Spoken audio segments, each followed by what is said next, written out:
What's important for me as the Mayor of London is to reassure businesses, to reassure investors that we're open for business. We're going to carry on being an open-minded, outward-looking city, and we're going to carry on being the greatest city in the world. But how far, given the dire warnings there have been from you and others over the last few weeks, how far is there now seriously a worrying risk to the capital's economic health?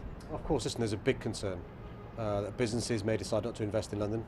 There's big concerns that businesses who are here may decide to leave. My message to them is I'm speaking to the government and saying to the government, firstly, we've got to make sure we've got access to a single market. We may have voted to leave the EU, but access to the single market is crucial because the banks, those who are in London, from the tech sector to creative industries, from the financial sector to others, need to have access to a single market of 500 million people. So that's the first thing. The government's going to make sure we do that. Secondly, when it comes to negotiations with Europe, London needs a seat around the table. Not simply because we're the only region in England who voted to remain. We voted decisively to remain, but we're the powerhouse of our country.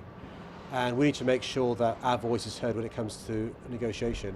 My third message though is to those Londoners who are European, and whether you're from Spain originally, Germany, France, Italy or elsewhere, what I want to say to you is you're welcome here. How much was this down to the lacklustre campaign of the Labour leader? Well, look, many people got different explanations for why the Leave side won. Some will say it's because of scaremongering, Project Fair. Some will say it's because of a lacklustre Remain campaign. Some of it was because, frankly speaking, the media, not unsurprisingly, I'm not blaming the media, were reporting on sort of blue and blue attacks, Boris versus Cameron, Gove versus Osborne, Farage versus the Tories, and Labour voters weren't hearing what the Labour message was, what the Labour voice was. I'm not criticising the media. And so I accept there were many Labour supporters who weren't clear what the Labour advice was, why it's important for us to stay in the European Union, the benefits to workers' rights, the benefits to jobs, the benefits to investment from a Labour voice. Now, that's an analysis we'll have over the coming weeks and months. What's important now is for businesses and investors to hear, we're open for business. For Londoners of European origin to hear, you're welcome here.